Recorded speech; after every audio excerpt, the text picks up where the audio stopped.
Start na po tayo. Hello. Good afternoon. Good afternoon, esteemed scholars. Good afternoon. Good afternoon po, ma'am. Ilan may estudyante ko? Isa lang.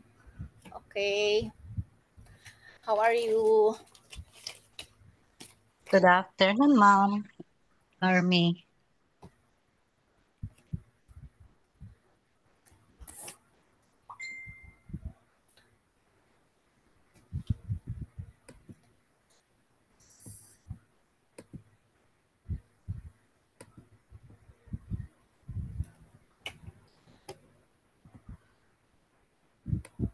I can't share my screen. Okay. How are you, dear scholars? Fine po. Fine. Okay. I'm speaking, Let's ma'am. start our class.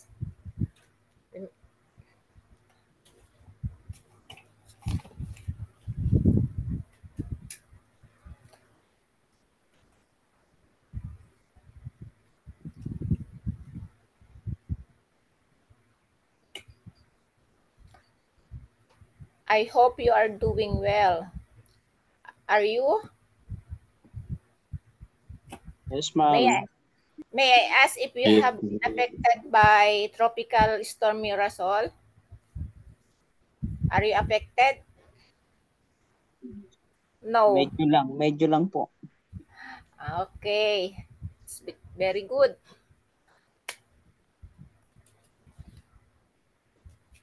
In the coastal towns of Aurora, specifically Dinalungan, Kasiguran, Dilasag, our town, and extending to Dinapigi, Isabela under Region 2, Cagayan Valley, residents were greatly unsettled early Wednesday morning due to torrential rain last week. What was initially described as a low pressure area had, in fact, already developed into tropical storm over the sea. Unfortunately, as many fishermen were still at the sea, several boats capsized. While some individuals had been rescued, many remain missing. Parang ayaw ko na tuloy magturo kasi may mga namatay talaga.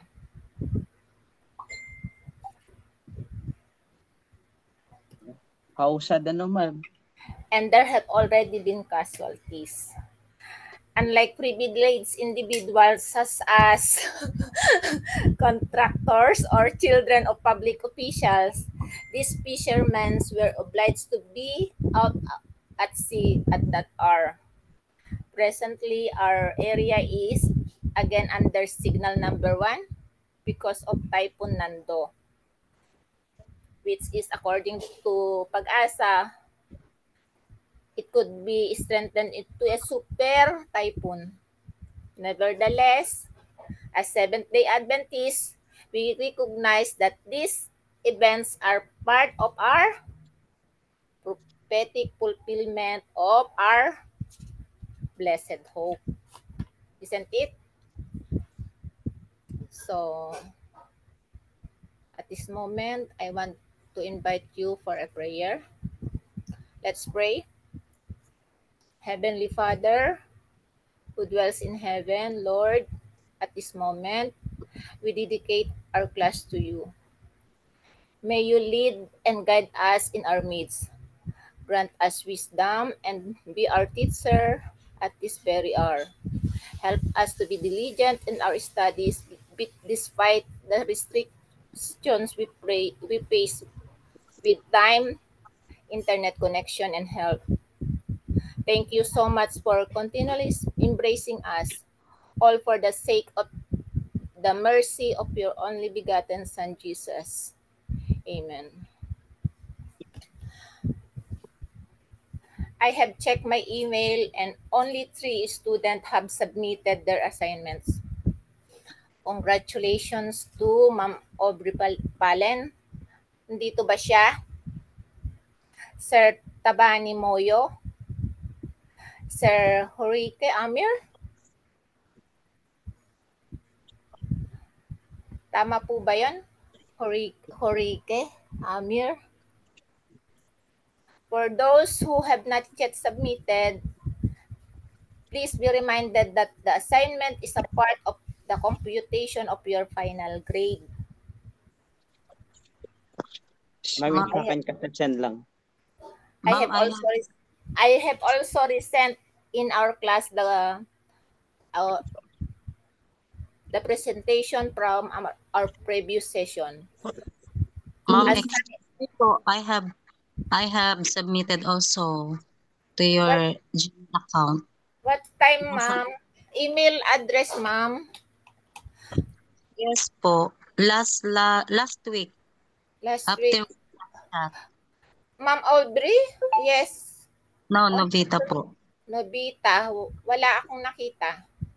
Until Wala now. po. Wala rin sa spam, wala rin sa kaka-check ko lang po. Ma'am, sa akin din po. Ma'am, Sir RJ, 1249. Opo. Yes. Sir Tabani, 3:23 a.m. Kaninang madaling araw. Sino pa? Ang pinakauna talaga, September 14, 7 a.m. si Ma'am Audrey. Si Sir Amir sa messenger ko nag-submit. Na-check ko po to lahat. Okay? Ma'am, Jack Lee Horige. Jack Lee. Horigi Amir. Palayaw po, ma'am. Okay. Palayaw. Anuhin nyo po, ayusin nyo po yung ano nyo kasi para tama po yung record. Yung pangalan nyo po yung ilagay nyo. Kung yun po yung ano nyo, kung yun yung sa account ninyo, pwede nyo pong ilagay na yun yung totoong pangalan nyo. Ganun po yung gawin ninyo para hindi tayo malito. Nag-check po ako ng spam ko. Kung mayroon, wala din po. Pumasok naman lahat. Yung mga nag-submit. Baka ano ma'am, baka nasa outbox nyo po. Paki-check po yung outbox nyo.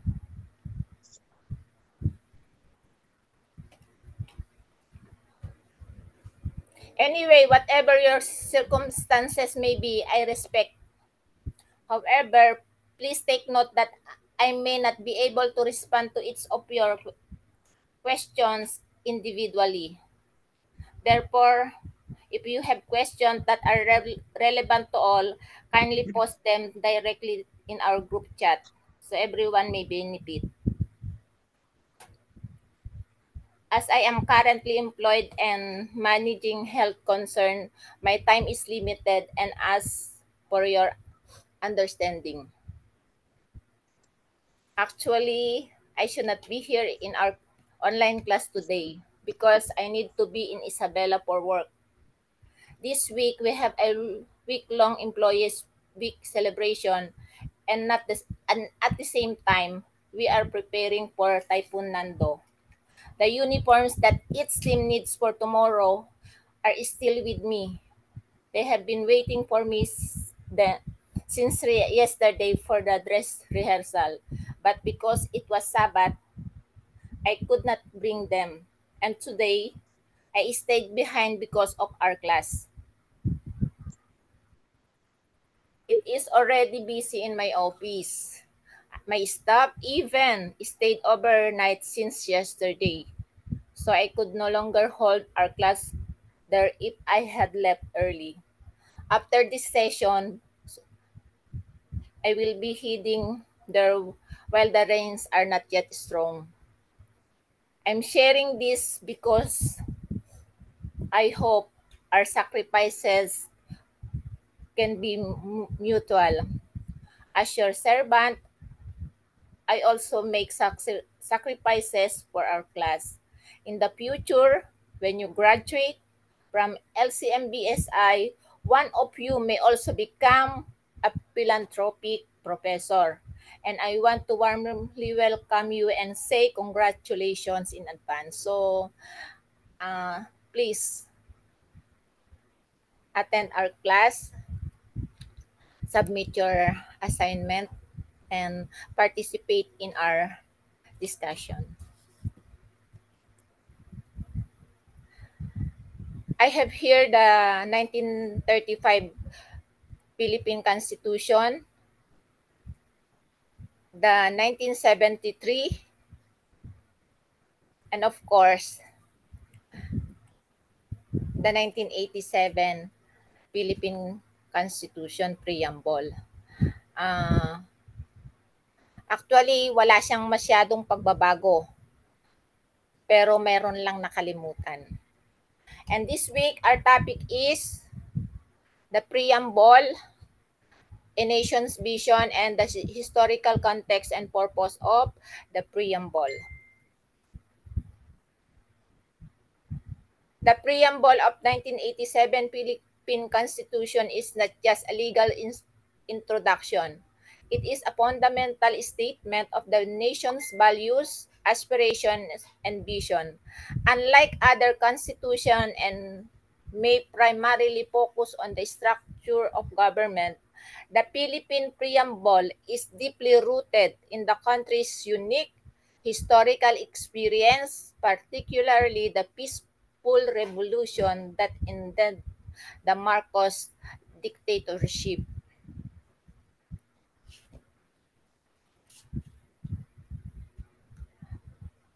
Constitutional history, independence to martial law. The Philippines had long been used as a trading port in Asia, and this led to their colonization by the Spanish and later by the Americans. The Spanish converted most of the population to Catholicism, and the region remains the dominant one in the country. During the later part of more than 300 years of Spanish rule, nationalist sentiment began to grow among groups of Indios, which was how the Spanish referred to the Filipinos, fueled in large measure by the writings of national hero Jose Rizal and other ilustrados. A revolution was launched against Spain, and the revolutionaries declared Philippine independence in Kawit, Cavite on June 12, 1898. What became known as the Malolos Congress was convened on September 15, 1898, and the first Philippine Constitution, called the Malolos Constitution, was approved on January 20, 1899, ushering what is called the First Philippine Republic. In the Spanish-American War of 1898, the revolutionaries sided with the Americans, hoping that with the defeat of Spain, independence would be granted by the U.S. to the Philippines. This, however, did not happen. After Spain ceded the islands of the United States in the Treaty of Paris, the U.S. immediately proceeded to brutally suppress the Philippine independence movement. In 1916, the U.S. passed the Jones Act, which specified that independence would only be granted upon the formation of a stable democratic government modeled on the American model, not the French model as the previous constitution had been. The U.S. approved a 10-year transition plan in 1934 and drafted a new constitution in 1935. World War II and the Japanese invasion on December 8, 1941. However, interrupted that plan after heroic Filipinos' resistance against overwhelming odds finally ended with the fall of Bataan and Corregidor in 1942. A Japanese republic was established, in reality, a period of military rule by the Japanese Imperial Army. A new constitution was ratified in 1943 by Filipino collaborators who were called by the Kapisanan sa Paglilingkod ng Bagong Pilipinas or Kalibapi. An active guerrilla movement continued to resist the Japanese occupation, and the Japanese forces were finally defeated by the Allies in 1944, and this sorry chapter came to a close. Philippine independence was eventually achieved on July 4, 1946. The 1935, this one, the 1935 Constitution, which featured a political system virtually identified to the American one, became operative. The system called a president to be elected at large for a 4-year term, subject to one re-election, a bicameral Congress, and an independent judiciary. And came the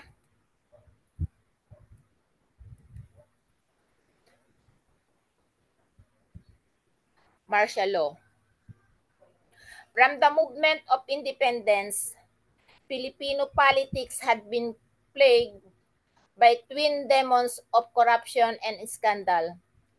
Notwithstanding President Ramon Magsaysay, year 1953 to 1957, Carlos P. Garcia, 1957 to 1961, and Diosdado Macapagal, from 1961 to 1965, managed to stabilize the country, implement domestic reforms, diversify the economy, and build Philippine ties not only to the United States but also to its Asian neighbors.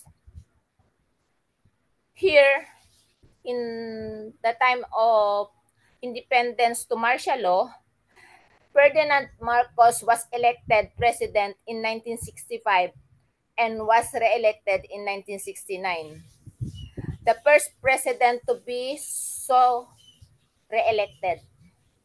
Desirous of remaining in power beyond his legal tenure, he declared martial law in 1972, just before the end of his second term and last term, citing a growing communist insurgency as its justification.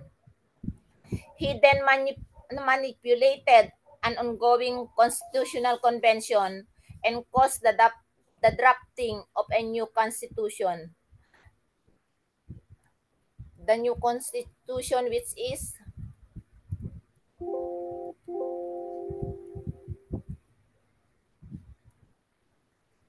the 1973 Constitution of the Republic of the Philippines, which says, "We, the sovereign Filipino people, imploring the aid of divine providence in order to establish a government that shall embody our ideals, promote the general welfare, conserve and develop the patrimony of our nation, and secure to ourselves and our posterity the blessings of democracy under a regime of justice, peace, liberty, and equality, do ordain and promulgate this Constitution."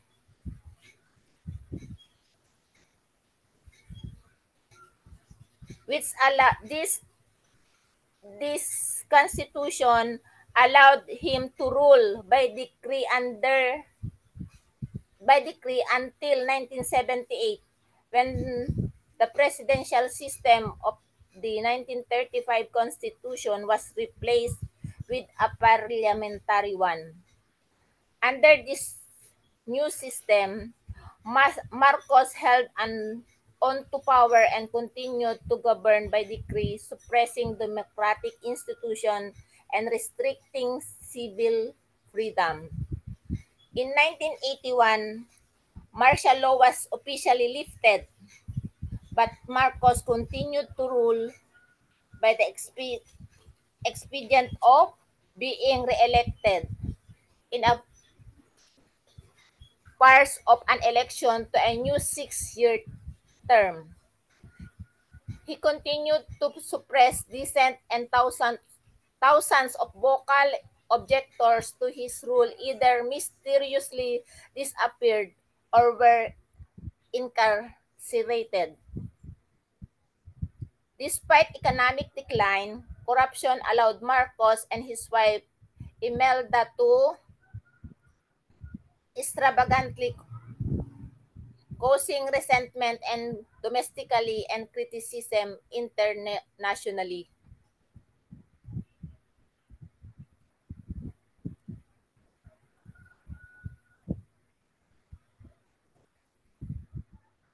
Then it comes the people's choice. When opposition leader Benigno Aquino Jr. was assassinated upon returning from exile in 1983, widespread outrage forced Marcos to hold snap election as year early. The election was marked by fraud on the part of Marcos and his supporters, but Marcos had himself declared the winner constitutionally.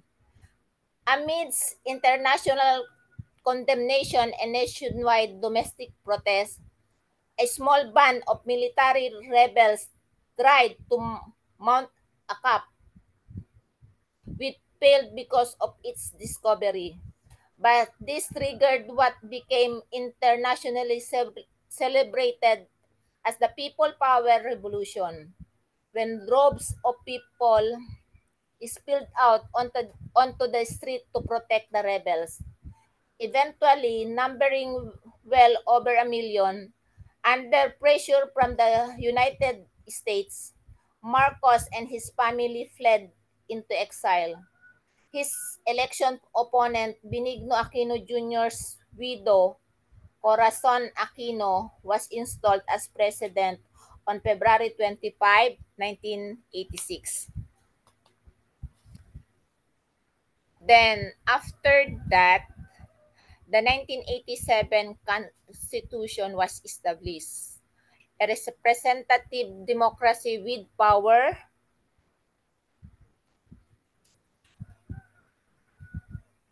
Aquino began her term by repealing many of the Marcos-era regulations that had repressed the people for so long. In March, she issued a unilateral proclamation establishing a provisional constitution. This constitution gave the president broad powers and great authority, but Aquino promised to use them only to restore democracy under a new constitution. This constitution was drafted in 133 days by an appointed constitutional commission of 48 members and ratified by the people in a plebiscite held on February 2, 1987. It was largely modeled on the American Constitution, which had so greatly influenced the 1935 Constitution, but it also incorporated Roman, Spanish, and Anglo law.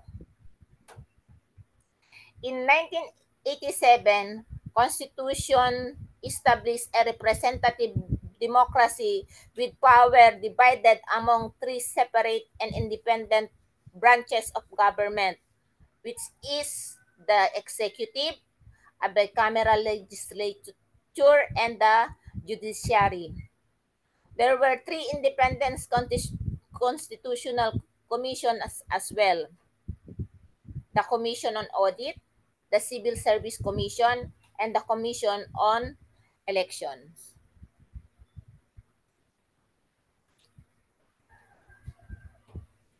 Integrated into the Constitution was a full Bill of Rights, which guaranteed fundamental civil and political rights, and it provided for free, fair, and periodic elections. In comparison with the weak document that had given Marcos a legal fiction behind which to hide, this constitution seemed to ideal to many Filipinos emerging from 20 years of political repression and oppression. Now, we will discuss what is the executive branch. The executive branch is headed by the president and his appointed cabinet. The president is the head of the state and the chief executive, but he is subject to significant checks from the other branches, specifically in times of emergency, which given the history of the country was obviously intended to be a safeguard against a repeat of Marcos' martial law despotism. For example,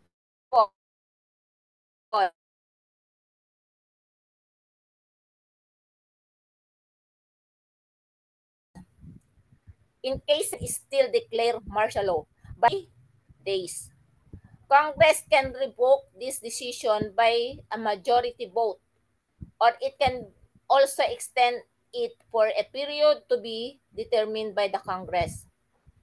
Additionally, the Supreme Court can review the declaration to decide if there were sufficient facts to justify martial law. The President can grant pardon and amnesty.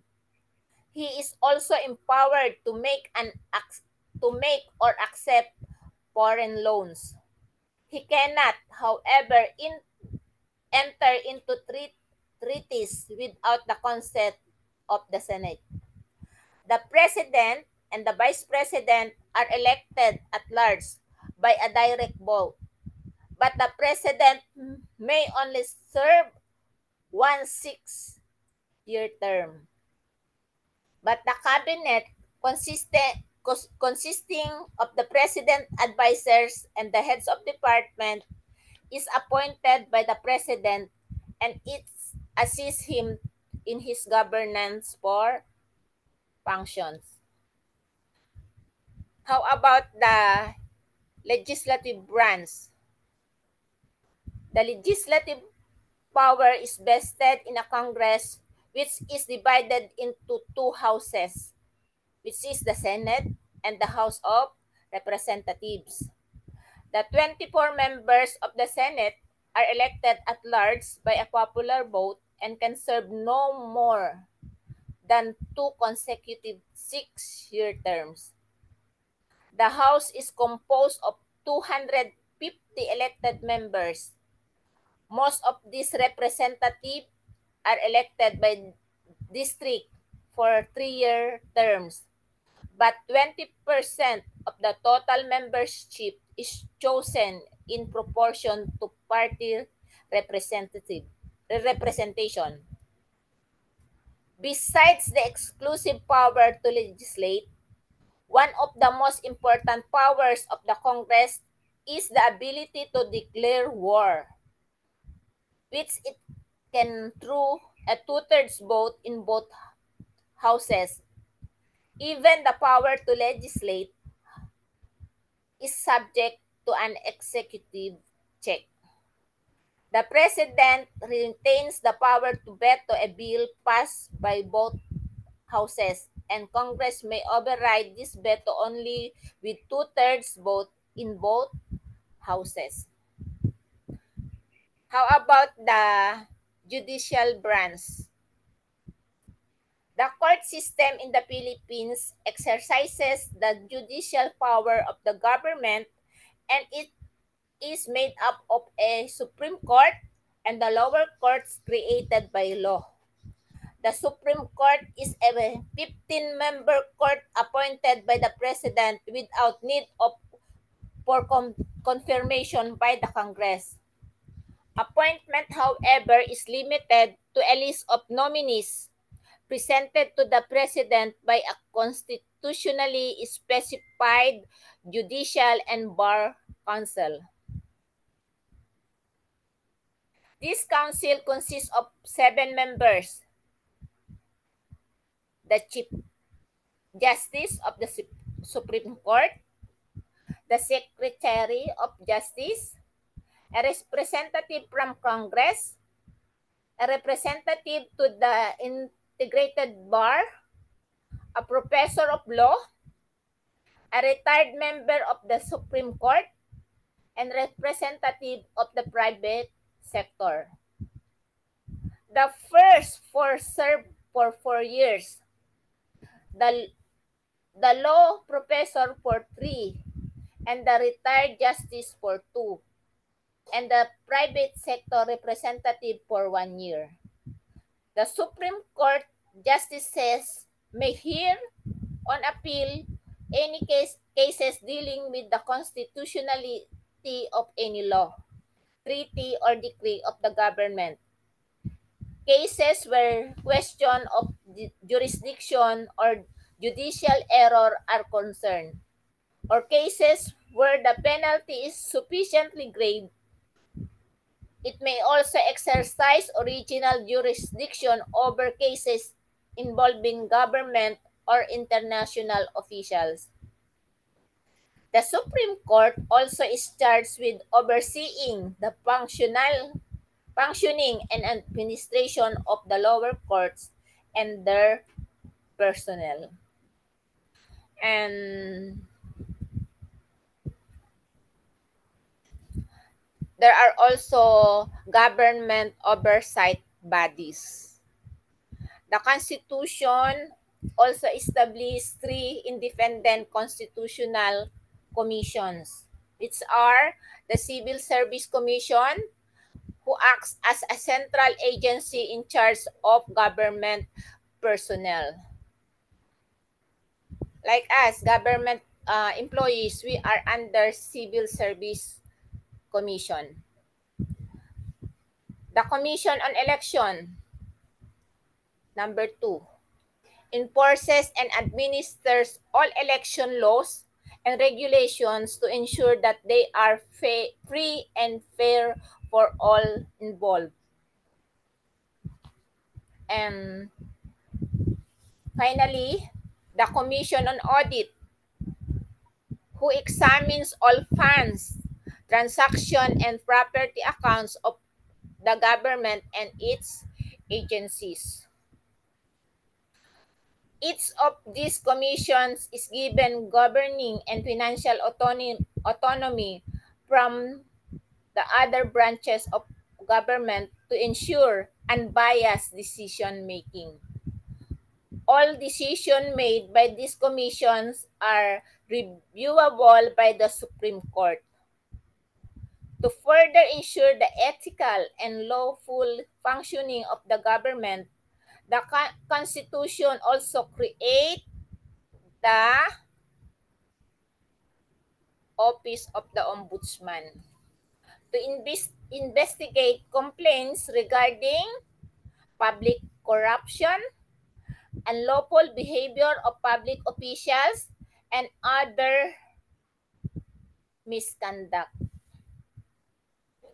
The Ombudsman can then charge such misbehaving public official before a Supreme Court called the Sandigan Bayan. The Ombudsman is also independent administratively and financially from other branches of government. Although the President is vested with the power to appoint the Ombudsman and his deputies for single 7-year terms, only the House has the power to initiate impeachment of President, the members of the Supreme Court, and a few other constitutional protected public officials like Ombudsman. The Senate is then supposed to try the impeachment case. Each of these aforementioned independent agencies was created for the purpose of promoting moral and ethical conduct in government. We government employees, we are submitting our statement of asset and liabilities and net worth to the ombudsman. We are subject by the ombudsman laws. Okay. Here, what are the issues and challenges facing by our constitution? There are 5 listed issues. The first one is the economic development.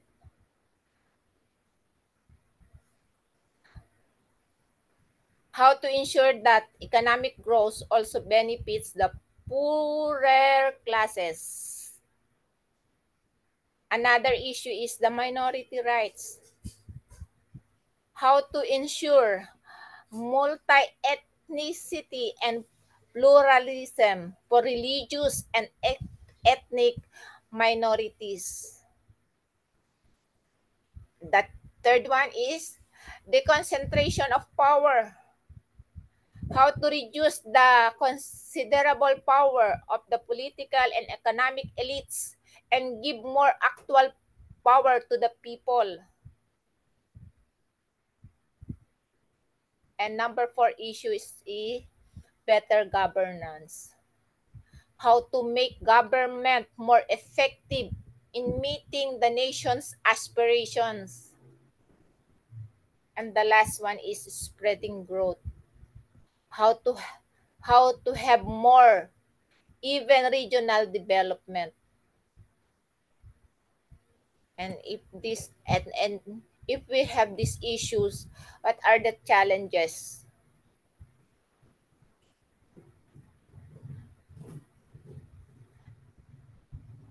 May I ask volunteer to read the first challenge?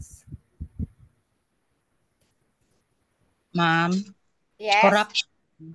Corruption. Can you describe what are the corruptions in our government? What are the forms of corruption you know?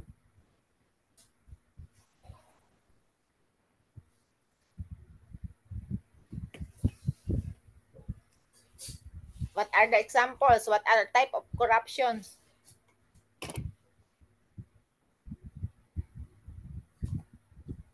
Ano po, ma'am? Taking money from, our taxes.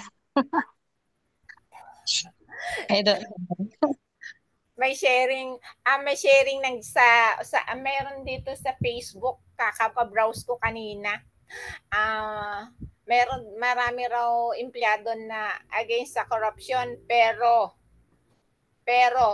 tamad naman pumasok sa office. Kung pumasok nagta-time in lang, di naman nagtatrabaho, so it's a part also of corruption. Aray ko. Napaaray tuloy ako. Number 2, poor law enforcement and an ineffective justice system. Next challenge is lack of transparency and accountability in public office. Yes. Once you are appointed in public office and you hold a position, positions means accountability. Then next is polarization between the few who are wealthy and the many who are poor. Kaya pag tinanong kayo kung mayaman kayo, wag na kayong pabilang sa poor.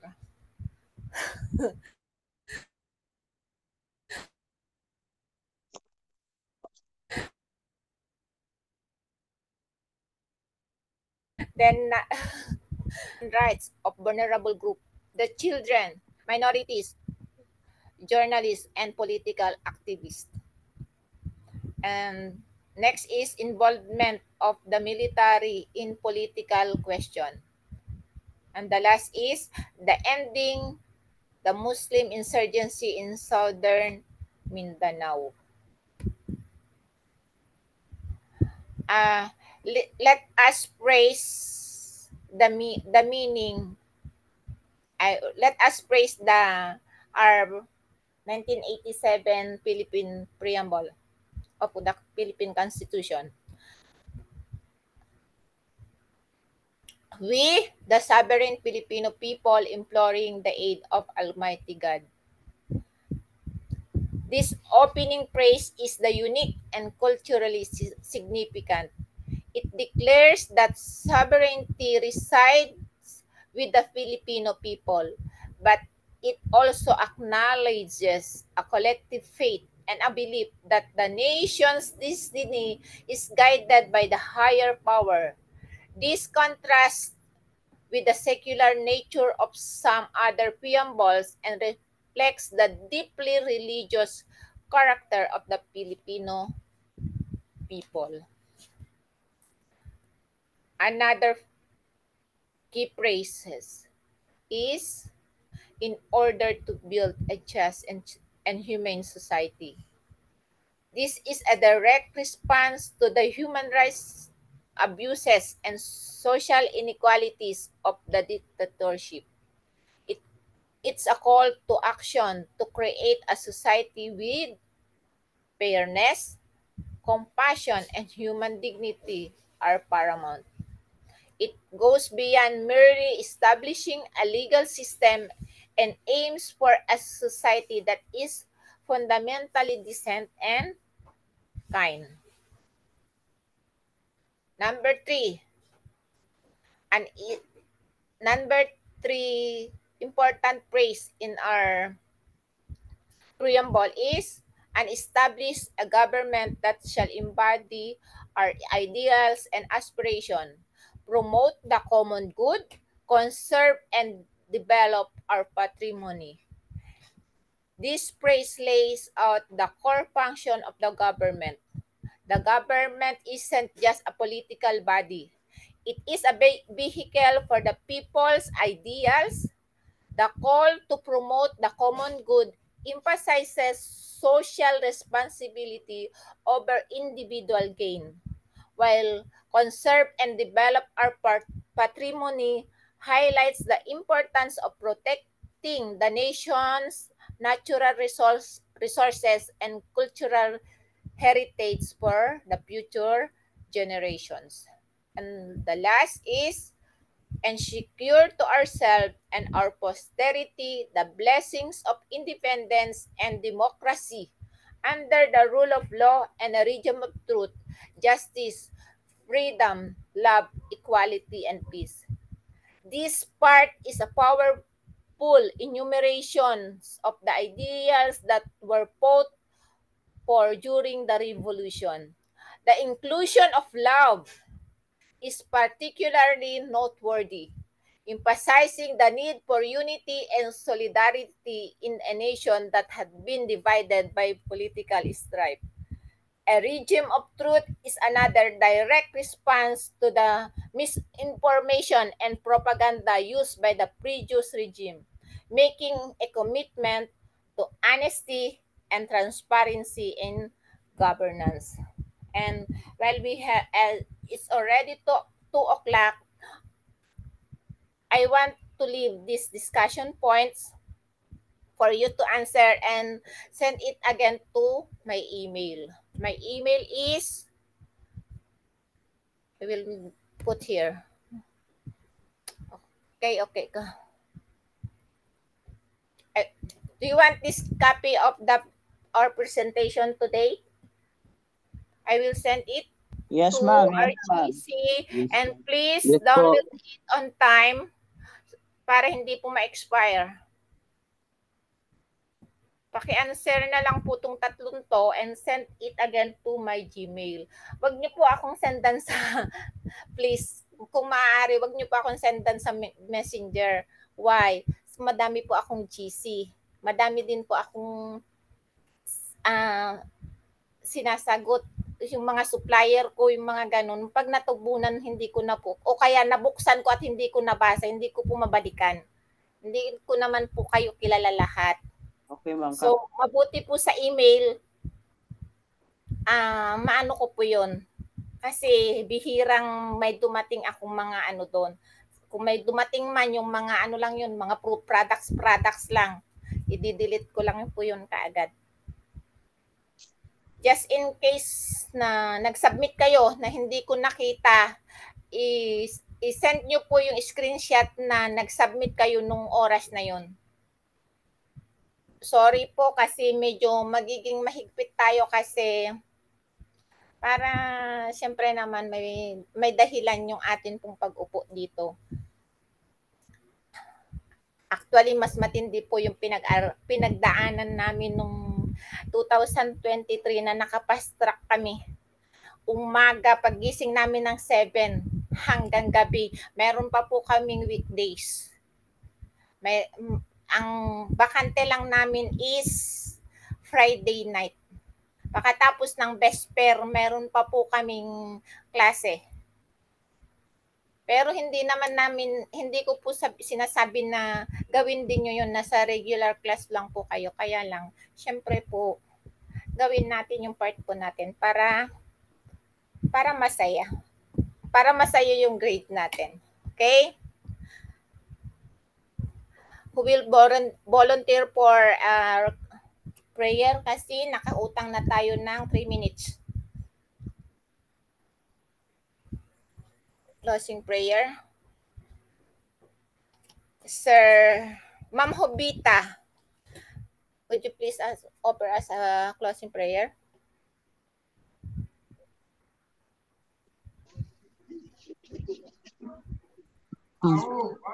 Let's pray po. Dear Heavenly Father, which art in heaven, we'd like to thank you and praise you for the afternoon that we have class discussion. Thank you for our Professor, Ma'am Carmi. Please bless her, oh God, and take care of her and my classmates individual. Give us more wisdom and knowledge. Thank you, God, for the new learnings that we have studied today. In Christ's name we pray, amen. Thank you so much. Keep safe, Thank you, everyone. ma'am. Malakas daw si Nando. Bye. Thank you, ma'am.